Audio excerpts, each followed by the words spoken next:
What's up, everybody? It's Kiwi, and you're watching another edition of the Weekly Ritual, Ghost Cult's news show right here on YouTube. Super glad to be back. It's our weekly show.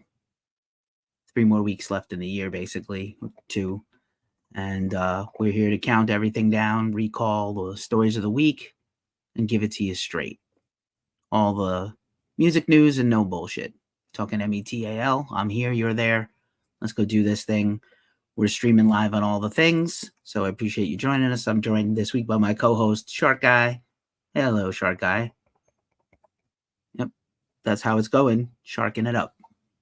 So, you know the lay of the land. We do the show, we do the announcements, some pre-show details that we like to share with you, and then we bring it all in for you. Major festival news, concerts and tours, all the big stories of the week. New music out for this weekend, something cool from my mailbag, and then we bounce.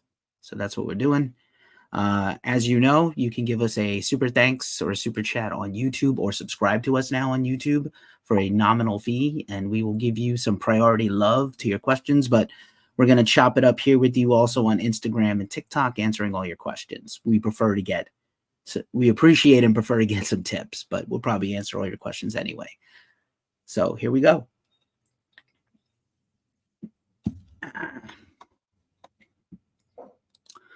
So it's basically almost Friday. Happy weekend, everybody.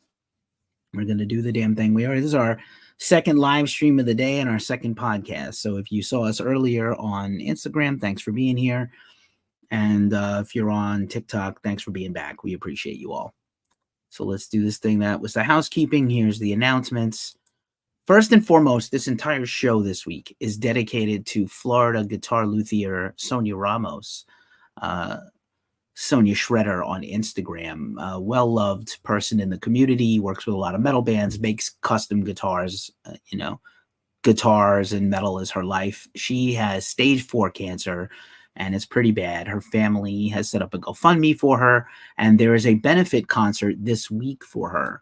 If you're watching this on the streaming channels like YouTube, Twitch, Facebook, and Twitter, you're watching the little deck in the corner and you can see the details. We're going to link the GoFundMe. We're going to link the show in case you are in the Hollywood, Florida area. And obviously our thoughts and all our strength and good wishes are going to Sonia as she fights her battle against cancer. So this whole show goes out to her, and we appreciate her and all she's done for us. So let's try to do something nice for her at this tough time in her life. So time for some feature stuff on top of that news. And let's dispense with the pleasantries. We mentioned last week we got to 800,000 views on YouTube, closing in on that million mark, which would be really sweet. We got about almost 4,300 subs. If you're watching this live on YouTube and you came across our content or you watched our interviews, give us a sub. We appreciate it. Follow us where you can. We appreciate the support. It means a lot to us. I was also going to share some stuff from our YouTube Wrapped, just like your Spotify Wrapped. Everybody's doing a Wrapped now. So our most watched video of the year, no surprise, Fat Mike of NoFX. Almost 23,000 views on that one interview. It's pretty great. One of our biggest interviews ever, maybe our third biggest interview ever, behind High Lung and Jinx Dawson of Coven, who we just covered. We love quite a lot. Our top short of the year was Lena Scissorhands, no surprise, of several bands, but we will be hopefully chatting with her again about her band Infected Rain, who has a new album coming early in 2024. Surely one of my personally most anticipated albums of the year, and super stoked for their new record and their new music. Get some lighting corrected there behind me. But anyway, 1,200 plus new subs. Thank you so much. Almost a third, not quite a half. Yeah, almost a half of our lifetime views came this year. So that's crazy. Locked into vacancies here. What's up, y'all? Still trying to work out that interview with y'all. Get at me in the email. I emailed Dayami about doing an interview with y'all. So hopefully we get that organized soon before the holidays. We would like to help support your recent release of your EP. moving right along to other things, we're on all the socials. This is happening right now on social media. We're on all those things. If you want to follow us, give us a like, a follow. Our news is perpetual. Our content is perpetual. Music reviews every week, concert reviews every week, festival reviews often, interviews all the time, special content just for social media. We do all the things. It's pretty exhausting. But if you're tired of social media, we're also on Discord and Reddit with our own private threads for both. So all our content goes right there. Posts from our website, all our big social media content and interviews, they all show up on these social networks. So feel free to get in there and join the conversation. Also on Twitch, if you're watching this on Twitch, we appreciate you. Thanks for being here. Surely jump in the comments and feel free to chop it up with us. We get to see most of the comments here between the screens. So we're happy to hang out with you. Metalhead is here on TikTok. What's up, Metalhead? Good to see you. We are here for the rock and metal fans, but also we cover some other music that's not rock and metal sometimes. Just letting you know. Word. Just a quick shout out. For around Black Friday, we dropped our annual holiday gift guide for metalheads and rockers. Most of the links are just us supporting brands and businesses we like. Killer Kern Records is here. What's up? What's up? And, we have all kinds of things, where to buy merch, where to buy concert tickets, where to buy festival tickets, where to get gear, where to get patches and pins for your battle vest, where to buy a vest to make a battle vest, crossword puzzles, all the things, anything you could possibly think of, decor for your home as a metalhead. And one of the things we have is a list of books. We always do the books of the year. I read a lot of music industry and music books and memoirs and things like that. And so one of the books in our list is this book, Rock and Roll Crosswords, Volume 1 by Todd Santos. If you were on Instagram earlier today, you saw me and Todd go live and chop it up and talk about crossword puzzles and music trivia and all the rockers he's met and his journey as a fan in music. So definitely that's a book. You can get the link to that in our description. It's on Amazon, best place to get it in time for the holidays. It's already a little too late to get certain gifts shipped to you, but things that don't ever run out of style are concert tickets, merch, music. You can buy and gift a lot of things to people that'll get there either in time for the holidays or right after, or a gift for yourself. I know commercialism kind of sucks, but sometimes we like having stuff. We like having merch. We like having vinyl. We like having things. But Todd is awesomely cool. I met him at Riot Fest, and we immediately became instantly bonded as friends. And I love the book. I love crossword puzzles. It's smart. It's fun. There's a lot of music trivia in it. I felt smarter after doing some of the puzzles even. So just my 2 cents. It's pretty cool. We'll have a list of our top books of the year probably next week, and that's going to be probably one of them. Spoiler alert.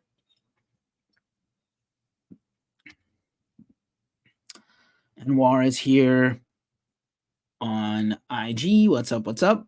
Thanks for joining. Tinker is here. Nikki Todd is here on TikTok. Steve B. Good to see all of you. Greg, Billy Barrett, Volbeat Rocker, blah biddy blah 420. That's some funny folks here on the TikTok. So yeah, hang out with us and ask some questions. We're here to answer your questions and talk about rock and metal news. So we did our album of the year countdown all last week, and on Monday we revealed the #1 album of 2023 as voted on by our staff across the world. So this is not my personal choice or the fan vote. This is a vote from our staff. I think next year we'll do a fan vote. How would you guys feel about that? I think people seem to like those. But our #1 album of the year was, too soon. Our #1 album of the year was supposed to be there. It was Black Braid. Black Braid 2. We have normally when it comes to the staff voting, we have such a diverse taste among all the staffers. It's hard to get a consensus #1. We've had a couple of close votes in the past. Black Braid won by a pretty considerable amount, and it's the most DIY metal band we've ever had win our staff vote. Normally it's a little more mainstreamy metal bands like Trivium and Deftones and Machine Head. So for Black Braid to win, I thought it was pretty special. And we got a quote from the leader of Black Braid, John, aka Sagasawa. And if you like the black metal and just all things culty and one of the best releases of the year, go check it out. All the links are in our description, and you can find out all the things. For the album of the year countdown, we released 75 to number 1, and we will continue to have end of year content with some guest posts, some staff picks, and other things till the new year. Draws Dead Things is here. What's up, Draws Dead Things? How are you doing? Welcome. Welcome to our live stream rock and metal news show, The Weekly Ritual. We were just talking about our album of the year, Black Braid, in case you happen to be a fan of black metal. So here's some sad news. Hey, Salt of the Earth Records is here on YouTube. What's up, Salt of the Earth Records? Good to see you. Thanks for showing up on these socials and on these live streams. It's nice to see you. So this is starting off the week with some sad news. We got a couple of sad announcements of some passings. Kale Sane, the drummer of a bunch of hardcore bands and metallic hardcore bands, passed away. You probably know him best from Twitching Tongues and Ghostmane, but he's also been in a bunch of affiliated other bands. Just died suddenly. Don't know why. His family asked for some privacy at this time. Obviously, Twitching Tongues being including members of the Hard Lore podcast, they did a tribute episode to him already. They canceled their upcoming big awards thing they were going to do on all their streams for the rest of the year as they mourn the loss of their friend. The family has set up a GoFundMe, which we will also link in the description. Auntie Mosbeast is here. What's up again, Gabe? Thanks for being on 2 streams in the same day. I really appreciate you. So we just talked about some people who passed away. So just, just this tragic loss of a young guy. I think he was 31. So just very young guy to have passed. And there's a GoFundMe to help support his family at this time for the funeral expenses and such. So check that out. Also, so here's the GoFundMe page. Also, just in culture, pop culture, Ryan O'Neal, probably a little older than most of our target audience. But Ryan O'Neal, who was one of the GOAT actors of the 70s, died after a long, long illness. His longtime partner was Farrah Fawcett, who died quite a long time ago. They have children together. But Ryan was an incredible leading man, kind of like before Harrison Ford was a big superstar actor, or before a Tom Cruise, or before he was like a great charismatic, dramatic, and comedic actor. And he was in a ton of great things. Most people know this is a picture from Love Story with Ali McGraw, one of the biggest hit movies of all time, romantic comedies. And he was a great actor and a great personality. And it's a shame that he passed. I grew up watching his movies most of my life. Also, you may not know this guy, but you definitely know his TV shows. Probably the greatest TV producer in history is Norman Lear. He invented All in the Family and Good Times and The Jeffersons and countless shows. He was a genius of comedy. He was a great comedic writer, but he also is the reason that like a lot of television shows, even comedies, became like very socially conscious in the 70s and 80s, was because of Norman's social consciousness. And I think that's really important to bring that element in. I know people get very upset about too many people being woke all over the political spectrum these days, but you have to remember that we used to have a time in this country, I can only speak for America being American, but we used to have a time in this country where we just dug our heads under the sand, dug our heads in the sand and never really talked about any of these things. We just pretended they didn't happen instead of facing them head on. So while I understand that, some people are like, well, now it's too much the other way, but you have to appreciate that it was never, certain things were never discussed. Racism, sexism, poverty, these things were never addressed. My personal favorite Norman Lear show is absolutely Good Times, but I couldn't find a good picture to use from Good Times for this. Got some activity on TikTok. Howard Moon says I should ban you. Yeah, don't ban people. I mean, like, I don't know. Why are you trying to get banned? Be cool. Be a cool member of society in our community. Don't try to be banned. That's fucking dumb. Anyway. So album of the year stuff, Black Braid. Interviews this week. This is Tess and the Details, a pop punk band from the Bay Area. Their recent album Runaway is out on Double Helix record, a very cool record label. I interviewed Tess. It's here on you. Tess and Gideon popped in for an interview with me to talk about all kinds of things and their awesome new record. And their record release show is coming up later in the show. It's tomorrow at Bottom of the Hill, Friday, December 15th at Bottom of the Hill. I might be there. So if you're in the area and you like some pop punk, show up to the show. You might get to meet me because I think I'm going to roll through. Anywho, moving right along. This is Knitland. This is Anatoly and Natalia. They are a Siberian from Siberia in Russia. And basically they do music that's very on the Scooter is here. What's up, Scooter?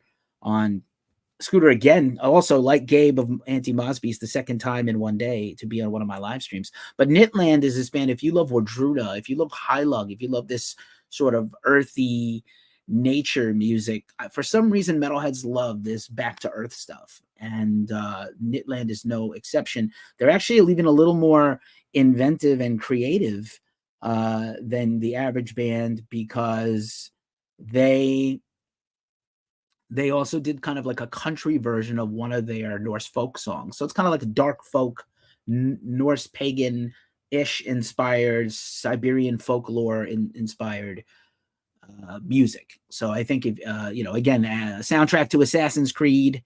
Seasoft is here. What's up? On Instagram. So Knitland, check out that interview. I think it was like midnight, 8 in the morning for me, midnight for Anatoly. It was crazy. And wonderful interview, very interesting duo. And I hope they get to tour some more and get out of their country and get to explore the world and get on the same footing as a High Lug or a Wardruna, because they deserve it. Also, this is Fake Figures, which is kind of like an amalgam of Orange County hardcore and metalcore guys, including the very handsome fellow in the leather jacket with the beard, is Travis Miguel of Atreyu. And so I interviewed Travis about Fake Figures, and we talked all about how that band came together. This is their second release. Their first with their drummer, who has now moved to lead vocals, Steve. I knew that, Mafa, you were going to dig it. I knew it. Mafa, one of my favorite hardcore records of the year, and I got a very special bit of hardcore, a special hardcore thing if you make it to the end of the show. We'll see. There's going to be a rather long one, to be honest. Shouldn't say those things, but we're going to go long today because we went short last week, so we're going to go deep today. And I have a hardcore thing at the end that I think, Scooter, you would appreciate as a hardcore fan. But Fake Figures, kind of like a math rock, metalcore math rock post-hardcore band. And From Within is their new EP. Everything is DIY. I know Atreyu is on a major label, and other members in that group are from like Scars of Tomorrow and Nations of Fire and things. Hello, Brian XVX and Inner Strength Records. Welcome, Inner Strength Records. Good to see you here. Make sure you're pitching us your 2024 releases, Inner Strength Records. Make sure to email us for your stuff, so we make sure we get you covered ahead of time instead of after things come out. But yeah, Fake Figures featuring Travis from Atreyu and a bunch of other cool guys. And you can check out my interview. And we talked a little bit about Atreyu's new 3 EP choice of putting out, instead of a full record, 3 little EPs. So I dig that a lot. It was a nice little chat with Travis. We met him in person, and he remembered me from meeting me in person. I guess I'm hard to forget with a face like this. Who could forget you? Anywho, trying to see if there's anybody I'm missing here on TikTok. Somebody spamming about the stock market. I don't care.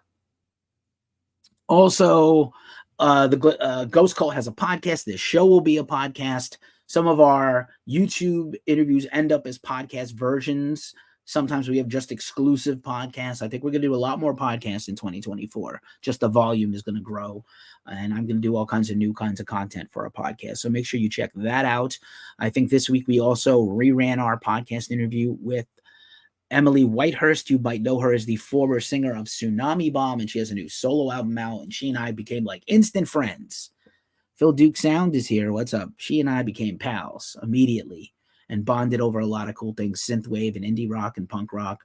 And that's a pretty cool chat. So if you like podcasts, it's on the podcast. If you like YouTube, you can look it up here on YouTube if you're watching here. And also, I did my final session for the year with the Heavy Business podcast as a guest. They sometimes co-host. Heavy Business is brought to you by C Squared Marketing and PR, and they interview music industry people like me to give free advice to bands to help you unstick your career and get your music on track for releases. We don't sell anything. We just promote good ideas for the music industry and help DIY bands LRJ Designs is here. Hello, hello. Thanks for being here. Salty, they are so excellent. You are so correct. They are. Aaliyah and Curtis and the whole crew at C Squared. And I'm sometimes a guest. They recently interviewed Craig Lum from Heathen, who is also a music industry expert. He works at Nuclear Blast Records. They interviewed Justin Roth of Warcurse, the great thrash metal and heavy metal band from Ohio. So they talk to all kinds of killer people. Also, because I don't have enough to do, I am the co-host of the Glacially Musical podcast, Beer Metal and Swearing, Vinyl, runs on deep dives of discographies of bands. And in between our episodes, we sometimes do a chaser episode. So we broke up our current series on DRI with an interview smack dab in the middle, and the interview running the podcast that's running tomorrow. It'll be live wherever you listen to podcasts and here on YouTube at Glacially Musical. We unboxed a whole shitload of vinyl that Nick and I have been collecting and saving up. So we talked about buying vinyl, talked about our purchases, took them out, examined them, talked about the records a little bit with some MIDI review ideas. And it's educational. I always learn a lot from my partner. He's like a real diehard. He's such a music collector on a level I'm really not. I do have quite a few cool things, but he's so much smarter than me, and I always learn a lot from him, so I appreciate it. Check that out. Also, just a reminder, we are part of the Lambgoat Media Network. Lambgoat.com is another similar site to Ghost Cult, bit bigger than we are, but we're part of their media network along with No Echo, New Metal Moment, This Day in Metal, Metal Insider, probably a few others I'm forgetting. And if you're looking to help advertise your record label or band next year, definitely seek them out to be part of our whole collective. And also, we also have advertising opportunities here at Ghost Cult. The rates are going up in January, but feel free to get it. Also, just to shout out our affiliate partner, Sticker Mule. If you got a band, a small business, a record label, for example, we can hook you up with Sticker Mule. Basically, our affiliate partner with Sticker Mule, if you sign up with our link in the description or our bio in our link tree, you get $10 off your first order with them. We get $10 back, and it's a mutually great thing because honestly, we love Sticker Mule. We use their stuff. We don't promote anything we don't actually use ourselves. You've seen me show their stickers, which is their number one business. They're die cut stickers, but they also do keychains, magnets, coasters, padded mailers, banners, shirts, all kinds of things. But stickers are their number one thing. You should definitely check them out. All righty. That was all the pre-show stuff, and now it's time for the news rundown. My stomach is grumbling a little bit. I haven't ate too much today. I think I'm going to have some tacos when this is all over. Just before I get... Hey, Brooklyn Miss is back. Here I am again, Brooklyn Miss. Thanks for joining. Yenny Camacho 7 is here. Good to see you. Good to see you. This is our weekly rock and metal news show. We dispense with all the pleasantries and all the minutiae and all our features this week, including our album of the year and our interview stuff. And now we're going to get into the news rundown with metal festivals. And there's a shit ton of them this week. Oh my God. So many. How it feels entering a festival and how it's going. So Milwaukee Metal Fest today added 11 new bands. And it's pretty damn killer. This is shaping up to be one of the best metal festivals of the USA next year, along with the return of Maryland Death Fest and some other ones that haven't been announced yet. But this looks amazing. Your headliners are Blind Guardian and Mr. Bungle. I think Hammerfall just got added. I'm pretty sure we have the full lineup here. I'll just read it off my website because what else would I do? Hammerfall, Testament, Soylent Green is back. Paleface Swiss, Exhumed, It Dies Today, also returning, I think, from a hiatus. Errors of Humanity, Casket Robbery. I'm just unintentionally wearing my Casket Robbery shirt. I swear to you, I was wearing this earlier today. Hell Hitch, Belushi Speedball, and a few others. So super fun. Oh, Brooklyn Miss and Scooter know each other? That's crazy. Is it from here or just like from New York City? Yes, but just so crazy that Soylent Green is on this thing. Just I'm so psyched they're coming back. I hope it doesn't mean that Goat Whore is taking any time off. They did put a record out a couple of years ago, so maybe it's the end of their cycle and there's some time out there for Soylent Green from Brooklyn. All right, cool. Brooklyn crew. I will probably be back in New York at some point next year for a visit yet again, and maybe we'll do an in-person Ghost Cult hangout. That would be fun, right? Maddie Maverick is here. Hi, Maddie Maverick. What's up? Appreciate y'all here on TikTok. If anybody's got a question, if anybody's on YouTube and wants to drop us a super chat, your question will go to the top. And Love Goat, word. I'm not going to sing the Love Boat theme and insert goat in there, but I kind of want to now. But anyway, Milwaukee Metal Fest looks dope. Beyond the Gates, we've been talking about them for 3 straight weeks. Beyond the Gates Festival announced a slew of bands and their daily running order. There's a ton of special shows and special events happening at this festival. This is in Norway next summer. Norway already has several of the best metal festivals in the world, including Inferno Fest, but Beyond the Gates looks insane, insanely sick. 3 days in August in Norway. Also Heavy Psych Sounds. We covered Heavy Psych Sounds festivals all over the world, including America.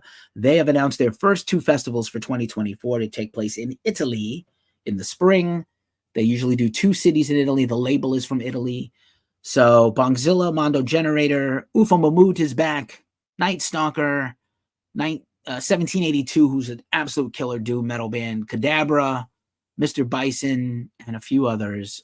Just absolutely super killer. They're going to add a whole bunch more bands. So usually what they do is they have a Saturday and a Sunday, and then the lineup switch cities for each day. That's what they did here in California last year. That's what they do sometimes.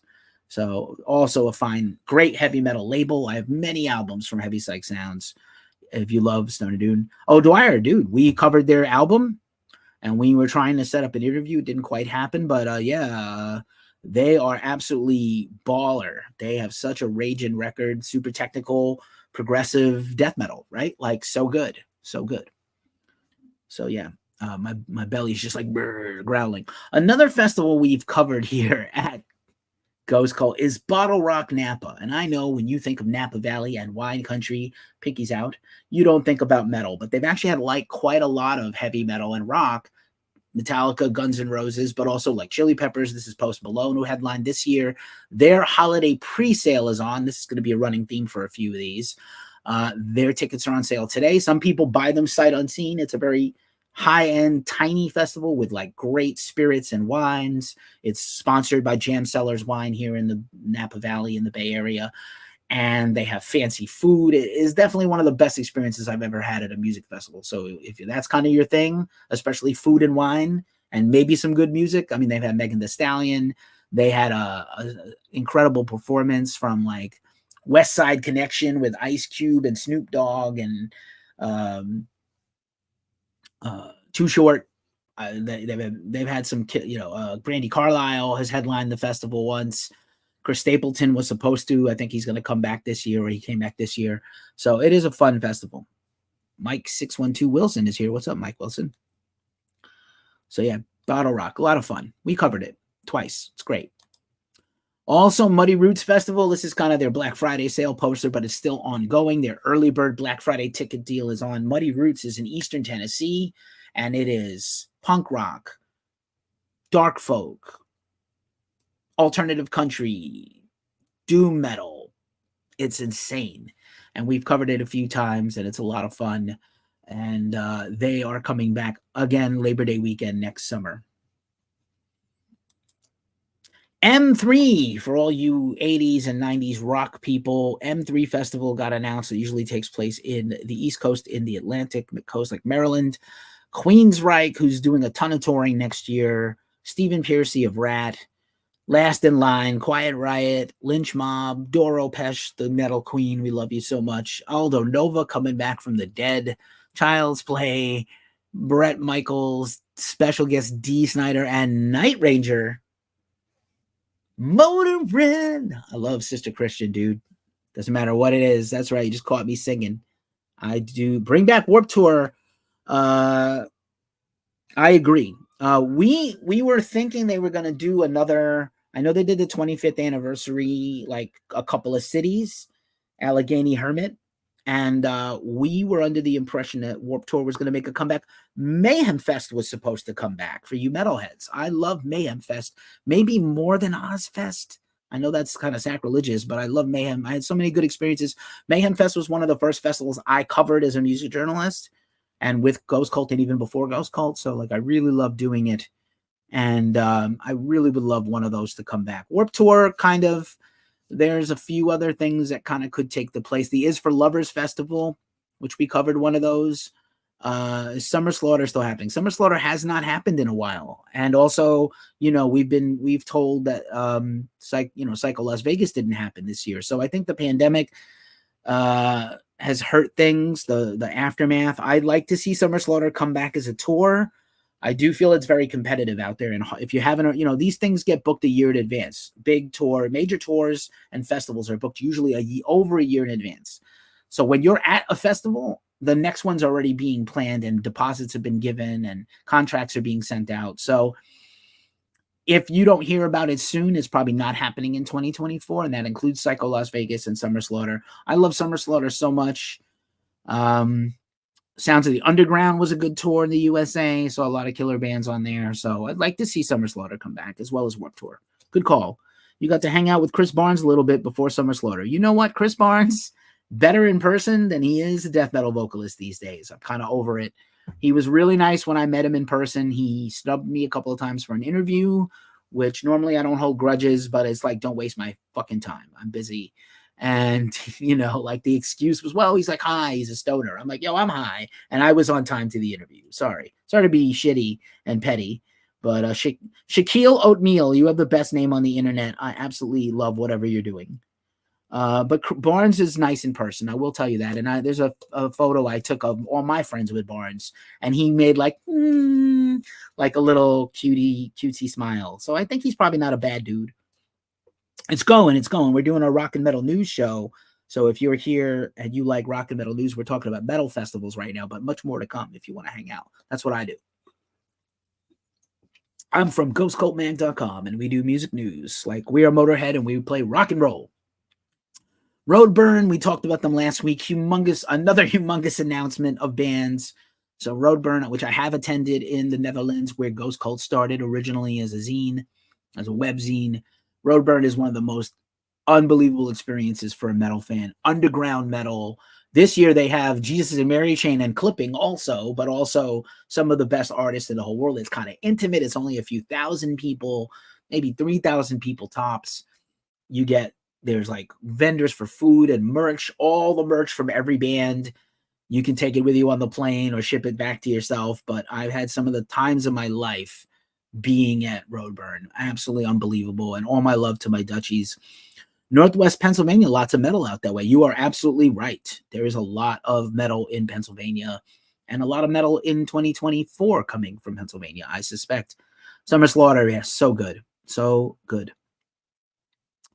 Okay, moving along. Takedown Festival is taking place with in the UK with Creeper, Kid Capici, Dinosaur Pileup, TerrorVision, and a bunch of other bands. So many good things. I kind of put this together last night, this deck, but here's another good festival I'm going to shout out, and I'll mention them in the future as we get closer to it and link them in the description. But I wanted to talk about this festival in the UK, Cult Fest with a V, and this has like quintessential ghost cult bands on it. Dune, Pigeon, Mastiff, who's coming up in a second, 100-Year-Old Man, Conan, the great Dune band boss, Keloid, who has been a top 5 vote getter for Album of the Year from Ghost Cult, Sugar Horse, we just covered their new EP, Torpor, Gravelines, Goblin Smasher, Made of Teeth, and a bunch more to be named soon. But we'll talk about them more in the future. That's from Lizard King Productions, who have jumped into the chat here and there. So we appreciate them. So just to mention, as we mentioned, UK festivals, I'm not sure if this is a whole festival or a show, but this is Peachy in San Diego. It's got Destroy Boy Waves and a bunch of other punk bands. So it kind of feels like a festival or a big punk rock show where there's a lot of bands. And an hour out of New Orleans. Do they still have the Zombie Festival in New Orleans at Halloween that 9 Inch Nails headlined one year? I Hate God is still going. They've been on tour just recently. They're doing a 30th anniversary tour right now. Love me some I Hate God. I interviewed Mike Nine and Bauer several times. Here's some advice for you kids at home. Don't do drugs, and don't do drugs with I Hate God. You will be sorry. I got a knee injury at an I Hate God show when I got moshed into the stage taking photos of the band, and I ripped a knee ligament, and then I got baked with Bauer, and I don't know what the fuck was in that weed, but I did not even realize I had a knee injury for weeks. It was crazy. And I love them. I love I Hate God. I love Mike Nine. So sick. They are a New Orleans band. I do love I Hate God. I don't know if you know this. We've been talking. This is probably the first episode we haven't talked about them in a while. I Am, which is the doom metal supergroup featuring members of Crowbar and Typo Negative and Down, just put out their second single over on Black Friday, Cryptomnesia. It's like psychedelic doom metal. And they're working on their full-length album for later in the year in 2024 out on our friends at Corpse Paint Records. And we have a new podcast interview coming soon with Kirk Winstein about I Am and Crowbar. So you do not want to miss that. Definitely check it out. Moving right along. Riot Fest, another festival that put their early bird tickets on sale. They announced their dates for next year. They answered my prayers, and they moved the festival to another weekend because Chicago is banana balls in mid-September, and they needed to really move this festival to a later date. And so now the festival is the third weekend in September 2021-22. And if you want to get your early bird tickets now before they go up in price, definitely go do that. I had the best time at Riot Fest this year on my birthday, and absolutely worth going to again. Lots of great bands and lots of fun experience. The only thing, if you had to ask my opinion, that I would like to see Riot Fest do a better job at in the future is have some fancier, cool food, because Chicago is such a cool foodie town that I think you need to have some better food options. And they're also having a holiday party. If you're in the Chicago area and you're watching this through the sound of my voice, or you rewatch this on a replay, Friday the 15th is a office holiday party. It is free, and they got merch. They're doing a ticket giveaway on the Riot Fest app. All kinds of cool stuff. I wish I lived in Chicago, but also the hell with that snow. Yeah, I get it. I'm going to be honest with you. I'm going to say this about Philip. We have a reputation of being pretty woke and pretty left-leaning, and I'm not going to shy away from that, my personal politics, but I would say we had a lot of conversations about Pantera and Philip.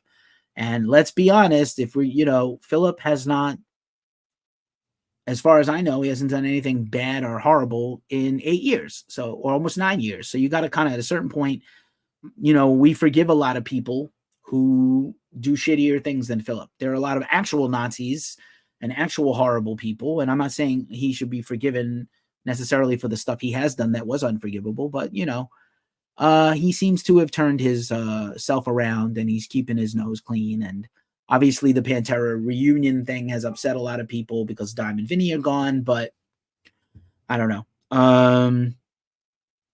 Thank you, King Kong 331, and anybody else here that's been here and checked in. So, I think I'm not saying give him a break by any stretch. If you're, we make no apology. Fuck racism and fuck racists and anybody.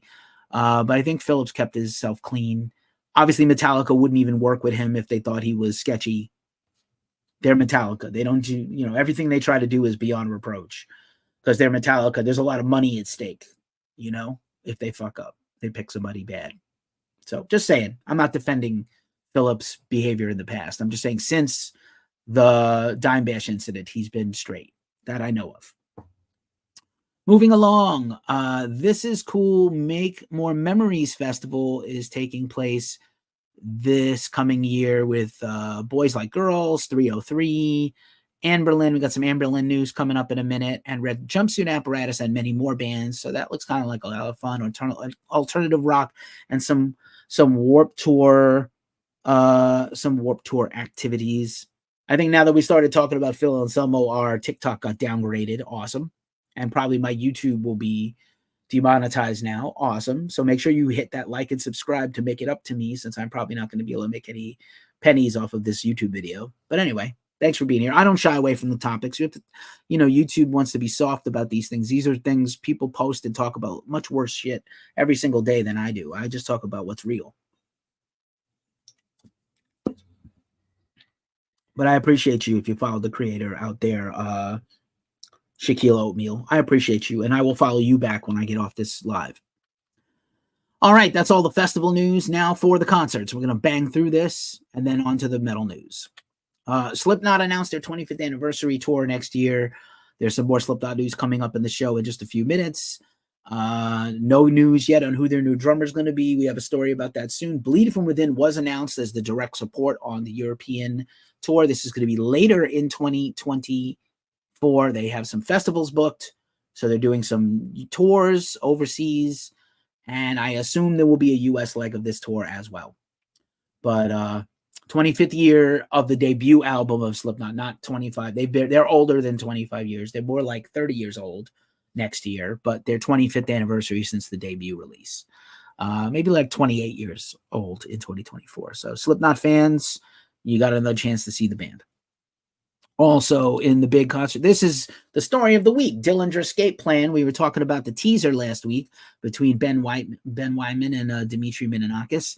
And I had been asked point blank, did I think that was going to be a tour? And I said, I think it'll be a weekend of shows in New Jersey or New York, and maybe a festival or two and not much more, because I don't see this band returning as a full-time touring band. But it is the 25th anniversary of their debut album, Calculating Infinity, and Dillinger broke the internet and broke the metal world when they announced not just one, not just two, but 3 shows. Maybe they'll even be 4, but they announced 3 shows in Brooklyn in June. Celebrated. They will play all of Calculating Infinity with Dimitri.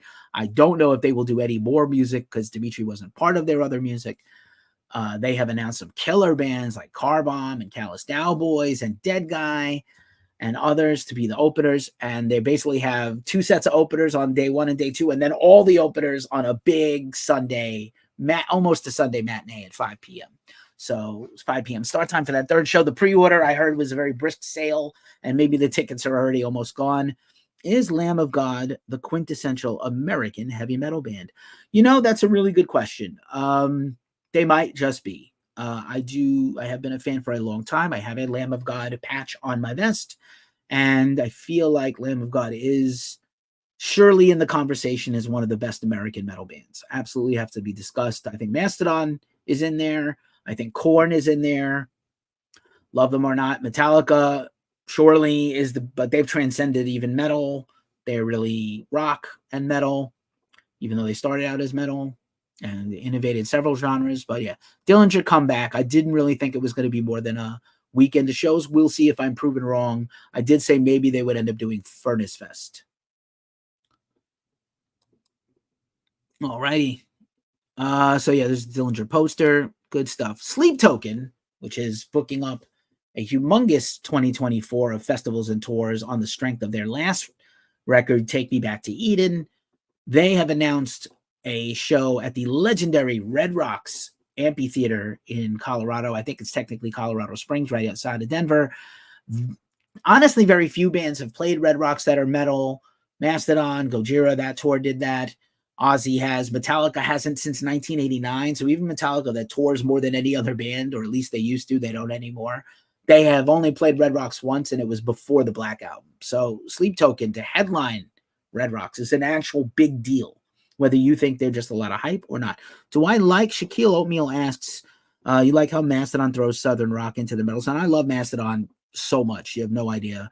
And I saw Mastodon before they were famous, actually, on the tour before Leviathan. I saw Mastodon and Castle Heights in Queens for you Brooklyn folks.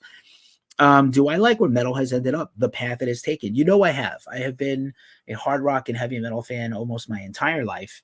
And I do love where metal has gone and where it continues to go. I don't have a problem with the genre blending and all the mixed genres and sort of pop. Sleep Token is doing R&B and metal, and Ghost kind of brought back that Blue Oyster Cult heavy metal, spooky occult themes into heavy rock. And I have no problem. I feel like every year I'm impressed and surprised at how many new cool bands pop up, whether they got a retro sound or a new sound. I continue to be, and honestly, music journalist, and to do what I do, you have to be kind of a generalist. So like, while I have my favorite genres, usually thrash and doom and death metal, and I grew up as like a little progressive rock nerd as a kid because I played in bands also, and I played mostly heavy metal and thrash. But to be honest, like, yeah, there's so much good music out there. It's like it's never ending. And I do feel like I am a bit of a generalist in terms of my taste, and that's because I had to become one as a journalist to be able to kind of cover the basis for everything. I get a lot of flack for this, but I enjoy a Day to Remember. Day to Remember is awesome. We've covered them, and they're can't ever really get them for an interview, but they are an essential metalcore band and probably one of the best Warped Tour bands. So we like all that stuff. I like all that, all the metalcore. I went to a couple of Warped Tours. I was like the old guy. Hello, young kids. I was the old guy at the Warped Tour in several Warped Tours, 3 of them actually. Have I listened to Dogma? I don't think I have.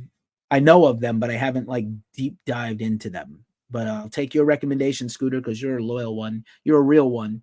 And so if anybody, no, it's all right. I'm here to answer questions. Thank you for subbing. If you sub, you get your questions answered more than anybody else. I promise you.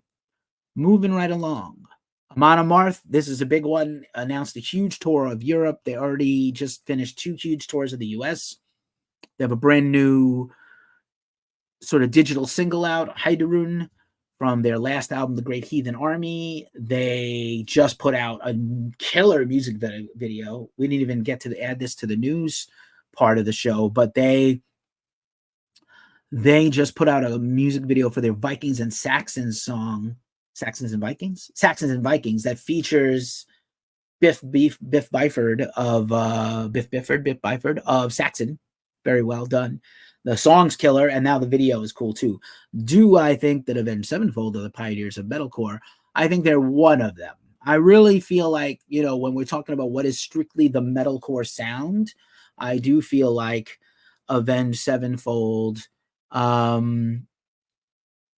feel like Avenged Sevenfold is in there with Unearth and Atreyu.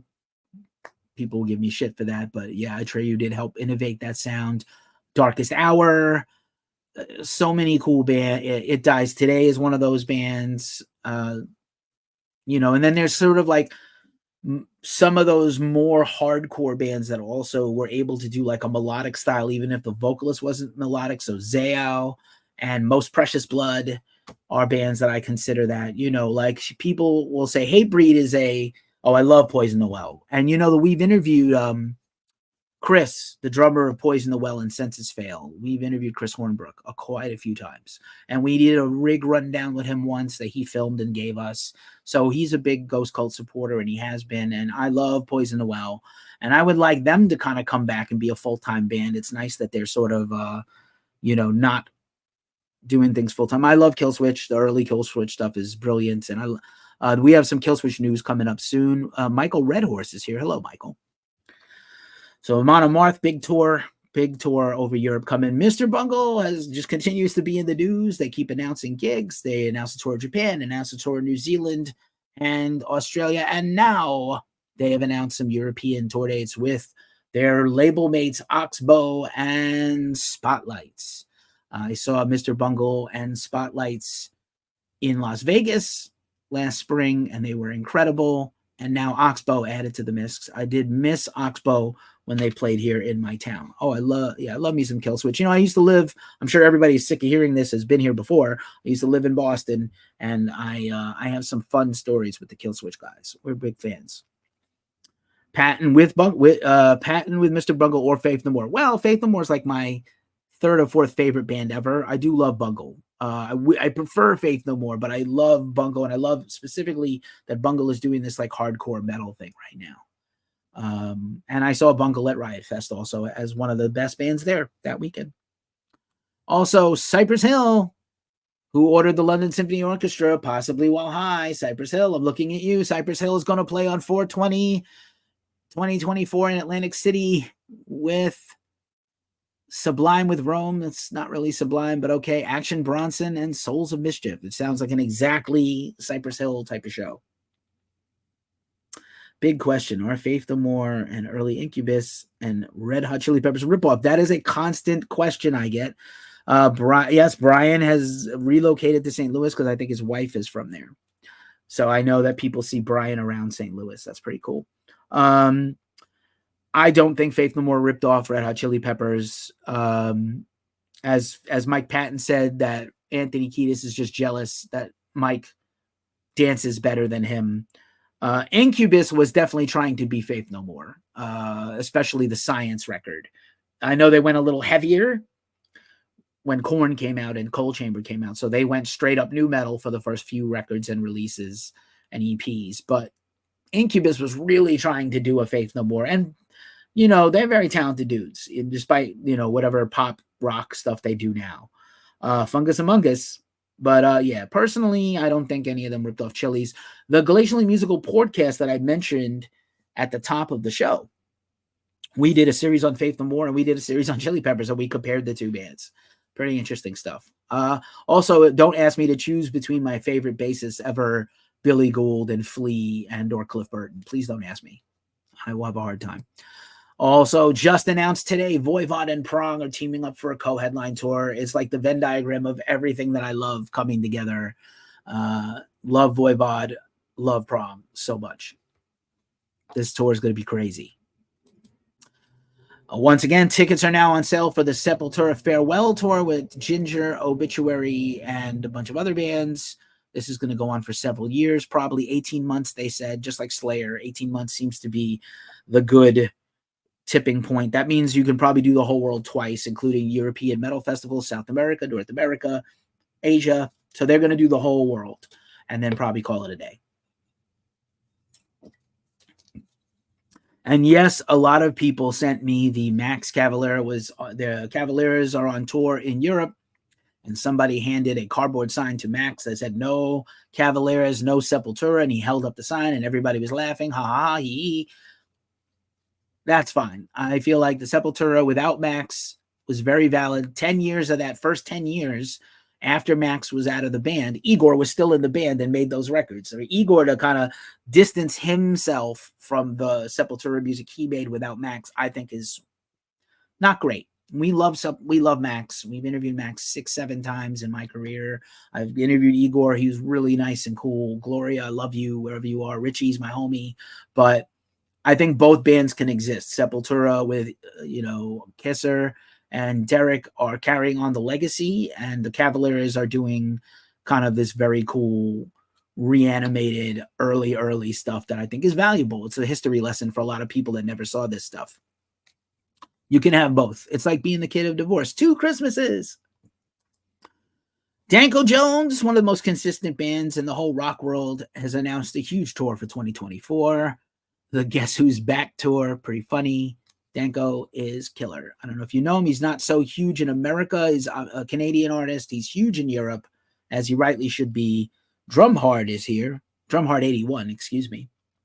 So Danko Jones has announced a tour. Let's see who else. Teenage Wrist has announced a tour of the UK. Very cool.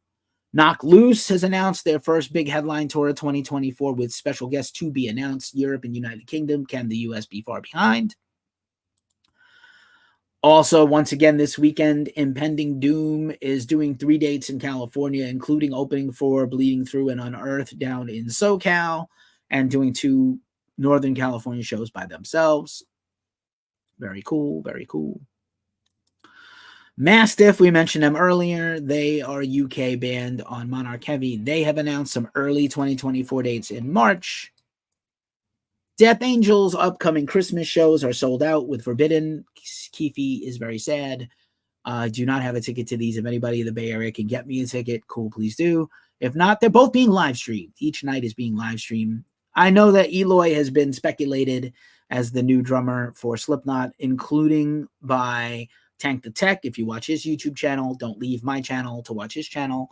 But he has been floated. Estepario from YouTube, another great drum YouTuber, has been suggested as the Sepultura drummer. I'm sorry, as the Slipknot drummer. I feel like they already had their guy, and I think they knew they were firing Jay because it came quickly, right? That announcement came lightning quick, so they knew he was out, and they probably had a short list of people who they wanted already. And Eloy would be a fine choice. He can certainly play all the Slipknot stuff incredibly. Eloy is one of the best drummers in the world and a super nice guy. But I don't know if they would pick him. Obviously, he's going to need a job when Sepultura is over. And maybe if he leaves, Sepultura will have to replace him. And, it will be hard. Dresden Dolls played their LA bunch of shows last weekend, and they have one more set of shows in New Year's Eve here in the Bay Area at Berkeley. I'm a big Dresden Dolls fan. Don't know if I'm going to get to go. I don't like doing New Year's Eve. Anybody out there with me that I don't like being out with people on New Year's Eve? I can drink myself stupid at home and watch the ball drop on YouTube. I don't need to be out in a crowd with a bunch of reckless dumbasses. But that's just me. I'm getting old. I'm getting cranky. Kind of wish they would end it. Isn't the same anymore. Hasn't been for a long time. We're talking about Slipknot, right? That's a common thing I've heard. Scandalous Official is here. Let me know, Scooter. I think you mean Slipknot. Yeah, a lot of people have said that, but let's be honest. Slipknot, they kind of outgrew themselves. And by 2003, they ripped up their original management deal and their original deal with the band. And at that point, it just became Corey Clown and 5B Management running Slipknot. And the rest of those guys are paid employees because they make more pocket money. They got more money in the short run yearly being an employee. Kind of what happened to Dave Lombardo after he quit and left Slayer a bunch of times. And then he was mad they didn't make him a full member again. Probably the same with Testament, where only Chuck Billy and Eric Peterson are owners of Testament Incorporated. So I know what you mean about Slipknot. It's very lucrative for them to walk away. They're one of the biggest bands in the world that earns like Metallica level money. And as I said before, they probably earn more money than Metallica because they tour more. Black Veil Brides have announced a big tour with Creeper, Dark Divine, and Ghost Kid. I'm going to try to plow through these. Anberlin, as we mentioned, is on a festival in the spring, but tomorrow night is their last ever show with their current frontman, Steven, and they're live streaming it all over the web. I imagine they're going to continue now. Speculation will happen that Anberlin has had other vocalists in the band before, but Steven is going on an indefinite hiatus if you're a big fan of Anberlin, another Orange County hardcore and metalcore kind of post-hardcore band. Again, tomorrow night is the record release show for Tess and the Details at Bottom of the Hill with State Faults and Strange Men. I may go. I haven't had that great a week. I might go, though. Could use a night out. Moving right along, Rebelmatic continues this weekend to be on tour in the U.S. They put out a single earlier in the year. I love this. I love everything about this poster. Dillinger added a third show with five. Yes, I mentioned that. Yep. I think right before he came on, I mentioned that Dillinger added the third show. That maybe they'll add a fourth show. I don't know. I still don't think that's going to be a full tour. I think it's unlikely that Dimitri or Ben would do a full tour, but I'm sure the money is going to be stupid good. So that's usually money talks and bullshit walks. Ben does have a lot of commitments with Suicidal Tendencies, who are also slowly working on a new record with Ben. Kubla Khan has added a huge tour of the U.S. with Judiciary and a bunch of other bands. This kind of looks cool. It's their first headline tour in 4 years, so I wonder if they're going to also put out a new record in 2024. That would be kind of cool for you hardcore heads. And finally, in the concerts and tours, Karina Round has been doing a career retrospective, bunch of shows, not a full-blown tour. No, nothing to be sorry about, Scooter. You're all right. You're in the family, pal. Karina Round, as you might know her better as the female vocalist of Pussifer with Maynard James Keenan. She clearly has a whole bunch of tour dates booked and locked in for 2024 with Pussifer, which is doing that Sesanta tour for Maynard's 60th birthday in April, along with Primus and A Perfect Circle, all touring together. I think it's about 20 dates all told, including Red Rocks, which I've never been to. And that's all the concerts and tours and festivals. 1 hour into the show. We've got about 15 stories, the albums, New Music Friday, and the mailbag, and then we're out. So thanks for being here, all y'all. Appreciate you hanging in. Let's blast through this. And again, check us out at ghostcultmag.com. Follow us on all the socials. Donate to us. Give us a super thanks or a super chat if you're on YouTube. I think you can donate something on our Ko-fi or our PayPal on our website. Feel free to jam in. Hang out with us. We appreciate it. Every little bit helps. So this is today. I don't kind of fully understand what's going on here.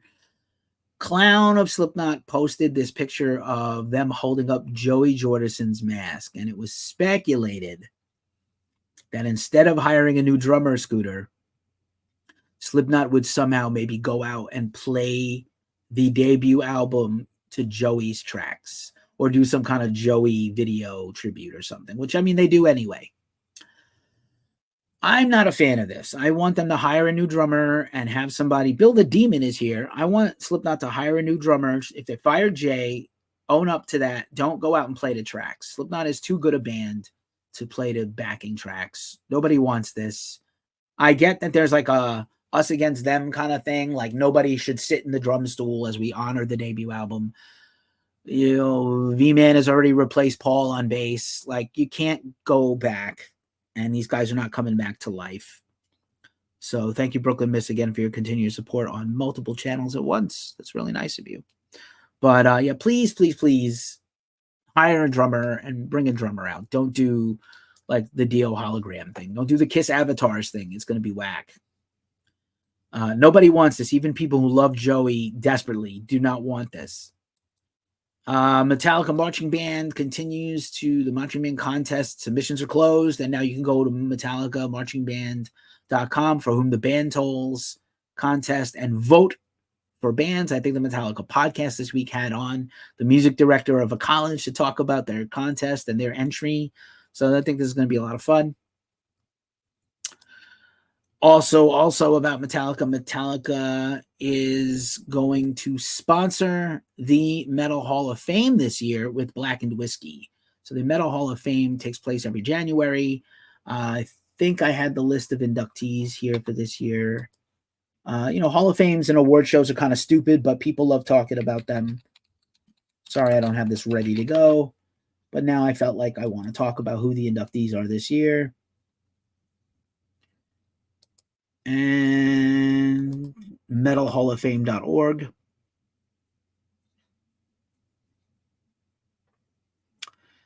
And of course, I can't find it now quickly on their website. That kind of sucks. But all right. Oh well. As we get closer to that, we'll talk about the inductees next time. But yeah, Metal Hall of Fame. Oh well. Very, very nice. This is another surprise one. Lost a good drummer in Jay. Is very talented. Dad's amazing. The great Max Weinberg. I agree. I think Jay is great. I'm not sure what, when a band says creative differences, they don't really mean that. So I think they just grew apart as people. Maybe Jay, again, as an employee, maybe he felt like he could make more money. He's based in Nashville, where there's a lot of opportunities for him to play on albums constantly. And maybe Slipknot said, hey, this is the next couple of years are going to be on the road, and then we're going to take a hiatus. And maybe Jay was like, well, I want more money, or I have opportunities I can't fulfill by being in Slipknot. It's possible. It's entirely possible. It's also hard to play in Slipknot, physically grueling to play that kind of music. He needed his surgeries, even though he said they didn't affect his drumming. Maybe his decision, I think it's illegal, but if he made his decision to get the surgeries while the band had it 3 or 4 months off, and then they felt like, oh, you might not be ready in time, that's bad for us. Hopefully they didn't fire him because of that. But yeah, this is another surprise one. So I don't know if you know this, but before Zach De La Rocha was in Rage Against the Machine, he was in an Orange County, California hardcore band called Inside Out. Same politics and lyrics as Rage Against the Machine, same delivery, but not obviously Rage Against the Machine, such a unique and special animal as a band. And really much more of a straight up hardcore band. So they started up their social media channels for Inside Out. And they posted this picture of, for 2024, which lineup, which makes it sound like a reunion is happening. Some reunion of the band is happening. And either it's going to be tour, festival appearances, or some kind of new music. Now, I will say that I was very interested in the fact that Rage Against the Machine, I know that they were ambivalent about the Rock and Roll Hall of Fame, except Tom Morello, who is a voting member of the Hall and has nominated bands to get in. And he was all into it. And 2 members of the band were apparently not into being in it. I'm sure it's Zach and Timmy. And they didn't show up. And I was a little sad that they didn't at least show up and play a song, because I think it's a big deal for metal, and it's a big deal for them to get in for 90s bands. There's very few of these 90s bands. Soundgarden is not in. Alice in Chains is not in. And they deserve to be in. And there's a bunch of others. And I'm glad for Nirvana and a few other bands that made it, but there's many more deserving, equally deserving, I'll say. So I think for Zach, who is still recovering from his knee injury that ended the Rage Against the Machine reunion, and there is currently no plans to reignite that reunion tour, which is a shame because they canceled a whole year of tour dates. I think it's very sad. Like, in a way, it's sad that he's going to go back to do Inside Out, or not a solo album, or not a guest appearances on rap albums. And he's going to do his hardcore band, which means no Rage Against the Machine while that's happening, probably. So just throwing it out there. Pontificating. Mick Mars has a new song. It's his second single. I think it's pretty interesting that he has put out 2 songs and Motley Crue has not put out any since they recorded some new music with John 5.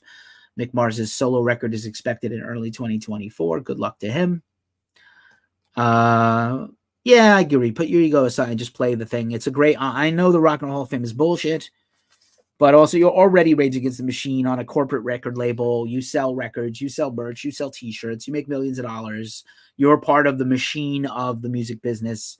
Tom is part of the machine of the music business. There's no reason to not go do the festival, not do the award show. Play one song. Go out there and play Freedom. Go out there and play a song that mocks them. Do guerrilla radio. As you know, Bruce Dickinson's debut solo record, hey, Electro Blum, is actually one of my personal friends, has just joined the chat. What's up, Electro Blum?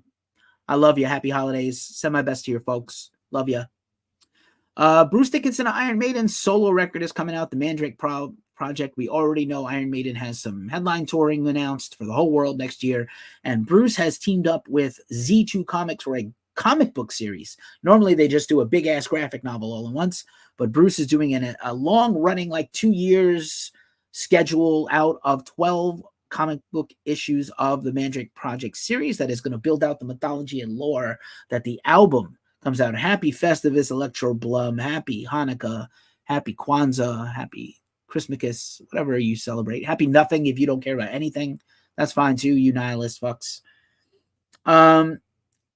Here's a fun thing. I didn't plan to talk about this, but let's just talk about this for a second. Bruce Dickinson was like, there are no headline bands left in the metal and rock world when Metallica and Iron Maiden are gone. Like, who is the next batch of bands? We talk about this sometimes.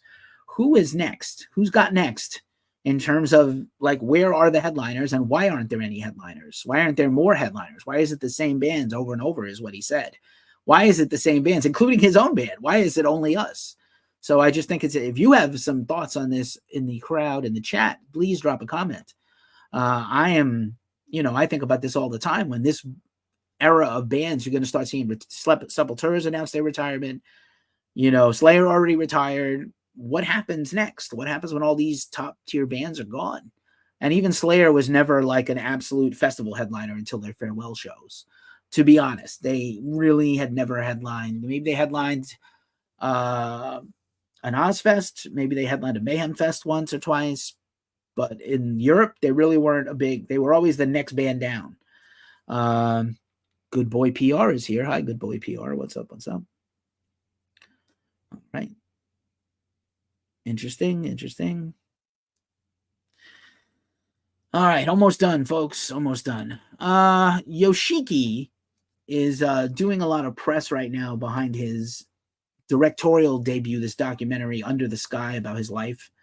And he did another showing of the film with a Q&A in New York City. And our good friend of the show, Ken Pierce of Piercing Metal NYC, on all your socials, and piercingmetal.com, and a bunch of other things that Ken does. He's a great emissary for metal and pop culture. He interviewed Yoshiki for his YouTube channel. I might just link it in the description. It's so good. I watched it. I loved it. Ken's my buddy. J.R. Coons is here. What's up, J.R. Coons? And Cherry T88 is here. Hello, Cherry T. We're not taking co-hosts for this show because we're streaming on multiple channels. So if I make you a co-host on TikTok, no one else is going to see it except on TikTok. But Yoshiki, man, if you love X Japan and The Last Rock Stars and anything else he does, he's a genius. I am hoping to get an interview with Yoshiki at some point under my belt. It's on the bucket list. Andrew WK has been quiet for 2 years. He dropped a new solo record in September of 2021 and then deleted all his socials and disappeared when he got engaged to Kat Dennings. You know Kat Dennings from television and the MCU movies. And they got married because she posted about it on her Instagram that they just got married. So here's their wedding photos, and or a photo from their wedding set of photos. And would like to, Electro Blum had been the photographer for their wedding. That would have been cool. But yeah, I don't know when he's coming back to music, but it would be cool for them to come back. It'd be cool for them to come back. I don't know why he retracted from public life, especially on the strength of a killer album. He has signed a brand new record deal, so I'm sure he still owes money. He never toured. He didn't promote the record at all. Not like almost no interviews. And saludos from Chile. Chile is a great country that loves metal. DG Dark Art, thanks for being here. Welcome. Please subscribe if you like this content. We appreciate you. This is our weekly rock and metal news show. We're almost done. Ready to give you back your evening. It's almost Friday. I got to go have dinner. I'm tired. So also Exodus, who's just wrapping up a tour. They just did a bunch of tour dates with Fit for an Autopsy. We just covered them in Detroit. They had a sold-out show there. And they are releasing a 20th anniversary new vinyl and CD editions of Tempo of the Damned, which interestingly enough was a record they did with Steve Zetro Souza. And then the minute the record was done and they were supposed to go on tour to promote it, Zetro quit the band and bounced. And that's when Rob Dukes came into Exodus, then replaced by Zetro again in 2018, 2017. So Tempo of the Damned, killer record, really underrated. Blacklist, one of my favorite Exodus songs ever, is on that record. So killer. So killer. Killer heavy metal and thrash. Tostadas for dinner. I'm jealous. I got some soft tacos that I made for Taco Tuesday. I got leftovers. Little habanero sauce. This is Karidi. If you're followers of Ghost Cult, a couple of years ago, Karidi is a dark folk artist. She's Russian by birth, but she lives in Italy. And I would compare her to Chelsea Wolfe, Melissa Nadler, Reverend Kristen Michael Hayter, incredible singer and musician. She really loves like heavy metal, but she makes this like haunting funeral music kind of. And she just announced her new record label and a new album coming soon. And I'm super stoked for this. Karidi is wonderful, and we will hopefully cover the record again, and I will hopefully get another interview to catch up on the last couple of years of her life and her art, because she's fantastic. Definitely one of my favorite things about 2024. Who do I like better, Zetro or Dukes? Well, here's a fun fact. I've met both guys. I've interviewed both guys. I've interviewed Rob for Exodus and his solo stuff, and I interviewed Zetro. And I've met and hung out with Zetro. I hung out with Zetro, Jackie, and Gary when they were one of the headliners of New England Metal and Hardcore Fest when I lived in Boston. I think as a vocalist, I probably prefer Zetro the most, but Rob was so good, and he really brought them into like the modern metal space for his ability to do kind of more extreme vocals. But Zetro is singing better than ever. You know, Zetro is always kind of like a better version of Bailoff, and people don't actually remember that Zetro was the original singer of Testament, and he left to join Exodus, and Exodus got Chuck Billy. Testament got Chuck Billy, and Zetro went to Exodus. Sorry, it's very incestuous in the Bay Area. Voodoo Doll 444 is here. Hello. Deathy. No, I agree. Rob is just a gnarly, heavy voice, and that's a dude. Listen, man, props to Rob Dukes. Is like one of the best success stories of all time in music. He really had some bands, he had some music, but really he was more of like a roadie and a friend and a fan. They asked him to come out and audition for Exodus. They auditioned a lot of people for Exodus. He rode his motorcycle from upstate New York to the Bay Area, auditioned for the band, and he was the guy.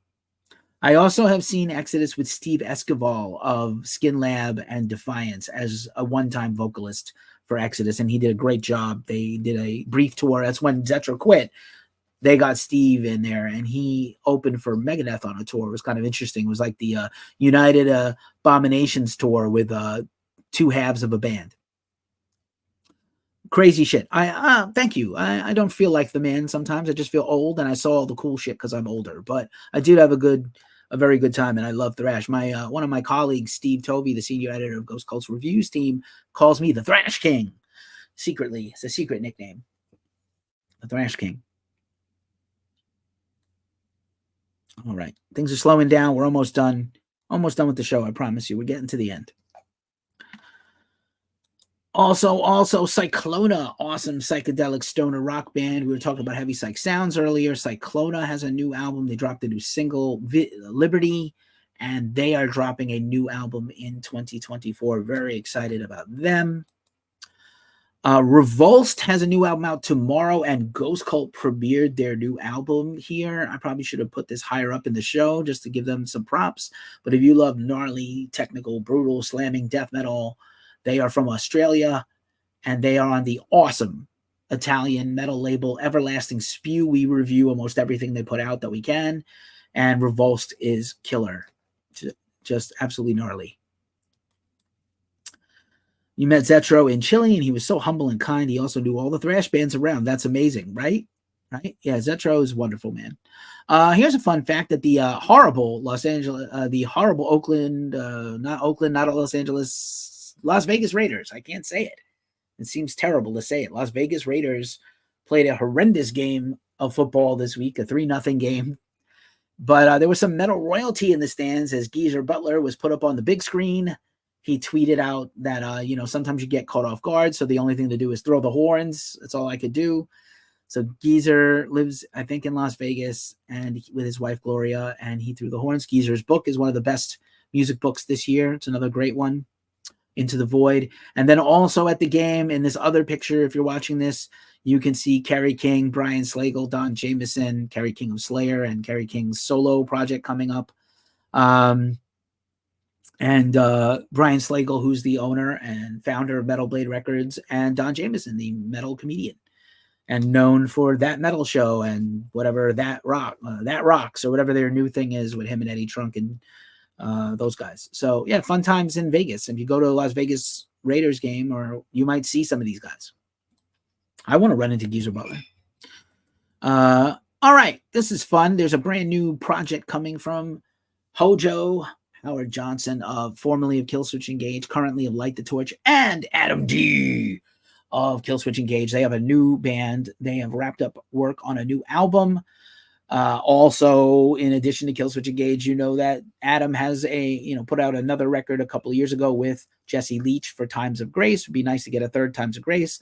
Thank you so much, Brooklyn Miss. I appreciate you. I agree. Everybody should give us a follow. This is a lot of entertainment value for just on a Friday, on a Thursday and a Friday. We do our best. It takes a lot to keep this going, and I appreciate everybody for watching. We're almost done. Whew. Here's Chris Poland, formerly of Megadeth. Chris Poland made a comment this week. He was in Megadeth for the founding of the band, for Killing Is My Business, but Business Is Good, and Peace Sells, but Who's Buying. Boy, Dave Mustaine loved those ellipses in the titles back in the day. Piercing Metal is here. Piercing Metal, I just gave you a shout out about your Yoshiki interview, and I told everybody to go watch it on YouTube especially, and I'm going to link it in the description of this video when I'm done recording. Shout out to you, my friend, and thanks for being here. Chris Poland said that when they had made Peace Sells, and then Metallica came out with Master of Puppets, and he was so angry when he heard it because it was so good, and he was mad because they were not allowed to say they liked it, because probably Mustaine would have flipped the fuck out. So Chris Poland is a legend, dude. He can roll with anybody on the guitar in the whole world of guitar, not just thrash. He's equally as good as Mustaine. He's equally as good as Hetfield. He's equally as good as Kirk Hammett. He's equally as good as Alex Skolnick, Tommy Victor, whoever you think the pinnacle, Scott Ian.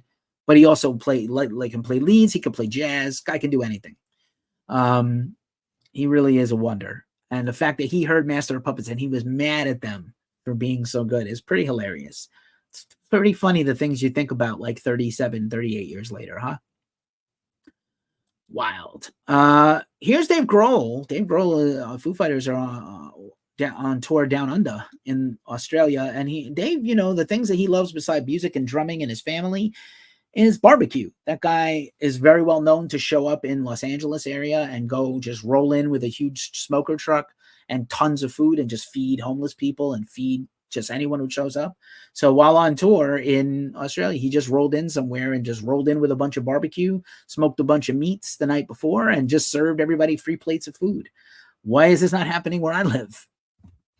Actually, my potentially favorite barbecue place in the whole Bay Area had a fire, an arson fire in Oakland, and I hope they don't go out of business. They're trying to at least stay open through the holidays, but they're going to need to rebuild. It's very sad. That's a shout out to Chef Matt Horn of Horn Barbecue in Oakland. I met him, or I learned of him at the aforementioned Bottle Rock Napa. BG Dark Art, man, thank you so much. Feel free to follow us here on Instagram, follow our YouTube where all our interviews are. And I appreciate your kind comments and awesome hearing your story about meeting Zetro. Salute to you too, my friend. Salute. And horns. What a great guy. I'm almost done here with the show, folks. This is just funny. You know, this oldie but goldie Suffocation. Look, you know, it's Dave Matthews Band, but it says Suffocation if you're not on one of these channels that's showing this picture. I think it's pretty funny. All right, that means it's time for New Music Friday. So let's quickly run down the list. I'm going to put this list up on my screen. And we just got a handful of records this week. A few we've covered, a few we didn't. Records coming out tomorrow for New Music Friday today include Cryptworm, which is some death metal on the great label Misako Un Oho, and Pulverized Records Oozing Radioactive Vomitation is the name of that record. Evergrey, the great melodic death metal band from Dark Discoveries to Heartless Portraits, a couple of new songs, a few old deep cuts, some unreleased stuff. That's on Napalm Records, melodic gothic metal. Imperialist Quantum is their new EP on Transcending Obscurity, another killer label that does just black and death metal. Mavis is a metalcore band on a rising empire. Grief is no ally. Observe the 93 is kind of an alternative rock band, and their new record is called Eternalism. We mentioned Revulsed, Cerebral Contamination on Everlasting Spew, now streaming live at Ghost Cult Mag. There's a better title than that. We were talking about it on the last podcast. I don't think I could find it in time, but it is incredible.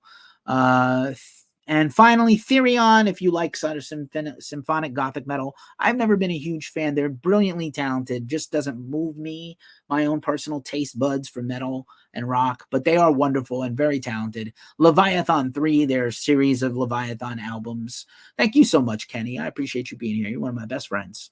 And I'm glad we got to see each other in 2023. One of my favorite moments and days in the whole year. Let me see if I can find this Electro Blum.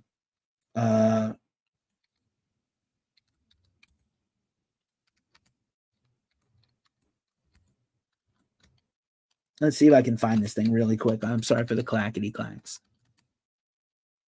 No, I don't think I'm going to be able to find. This is like one of the best titles I've ever heard in my whole life. Oh, where is it? I don't have it handy, but like there's been some unbelievable, mind-blowing record titles this year. You know, there's been some crazy shit.